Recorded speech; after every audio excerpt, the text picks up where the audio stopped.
Hello guys. So, welcome to our channel Darkside Hacker.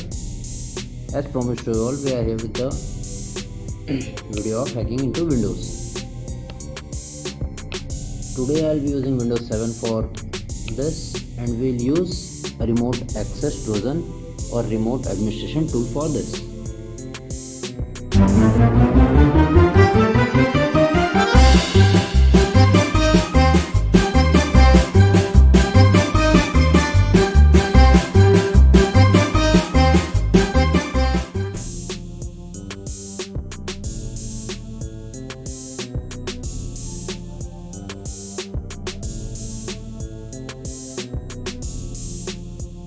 But before hacking, let's know few details about the Windows.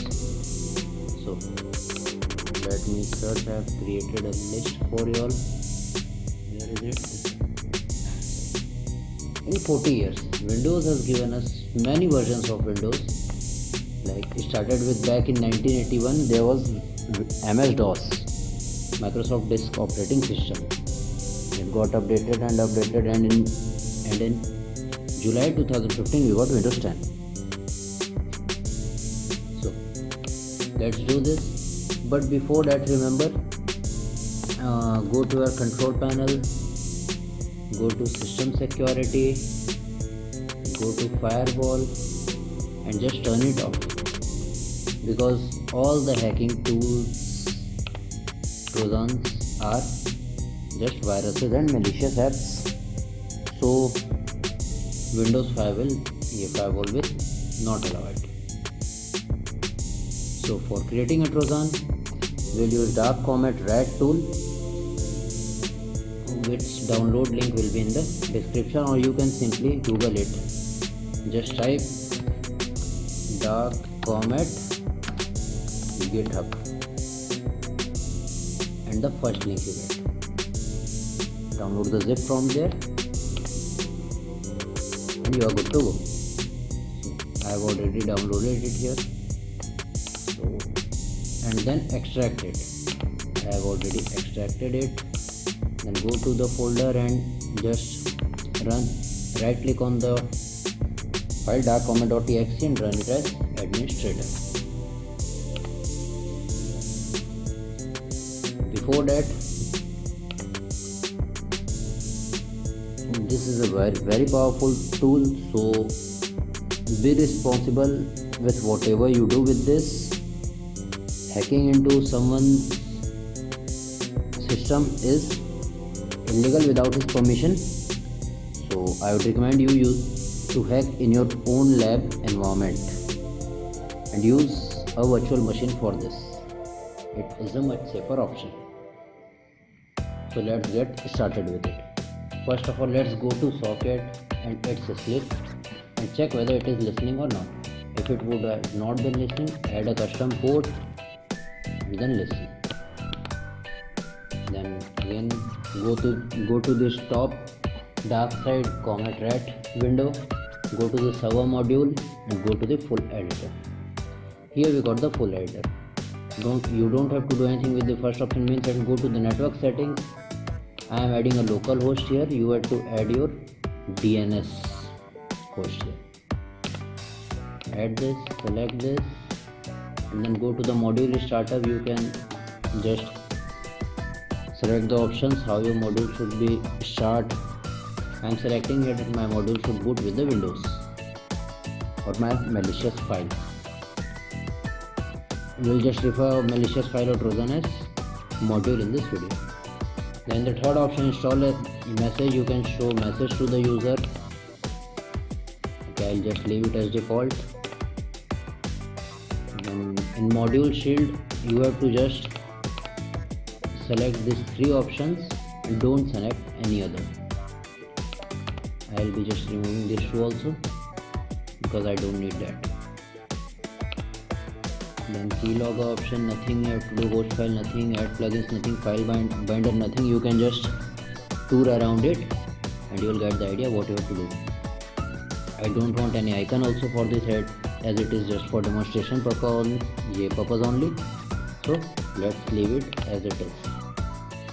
Now the main thing is stuff finalization. Here you have to just select your output files extension or type.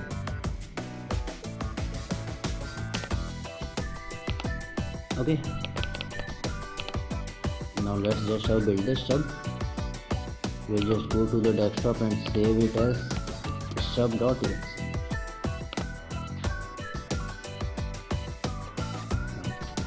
As our stub is built, close this window. Just check whether it is still listening or not. So it is listening. You have to just go and double click on the file which we have just built, or your victim has to double click. So you got it here. From here you can do many other things. This is your control panel for the file. Okay, it has many options. In system info you get all the system infos, how its CPUs and other. In fun functions you can have a bit fun. You can just remotely chat with the user. See, this prompt opens on the user side and this is your side. You can just type a message here. Hello, you are hacked. So the user will get your message. He or she can even reply you.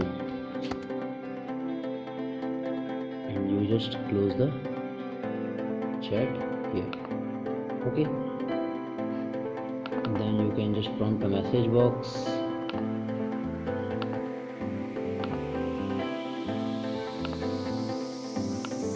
Okay. Then in the system functions you got many more options. Process managers, remote research. You can have a remote shell of the user here, like whatever command you will type. Launching the notepad over there. If I want to launch a notepad over there, I will just type notepad enter and see. On victims you will get the notepad open. Let me just exit it. You can just install any application. You can see the system privileges, host files and many more things in this option. Then you have remote MS coding, remote scripting. You can just tour around it and see it for yourself. You can check whether for the passwords, if it is stored with URL type, username and password. You can see the torrent download list. You can go to the spy functions. Here you can view the user's webcam when mine is disabled. You can just capture the sound of the user. You could just remotely watch his capture. Just click on the start capture and if I click here it will get selected here. If I click here it will get selected here. Okay, so let's close this also for this. Now you have the keylogger. You can just have user key inputs here, keystrokes here. We have not configured or chosen for all this. You could just have. You can manage all the network functions, new MSC functions, computer power. You can just power it off, shut down, log out, restart. Many more options. So this is it.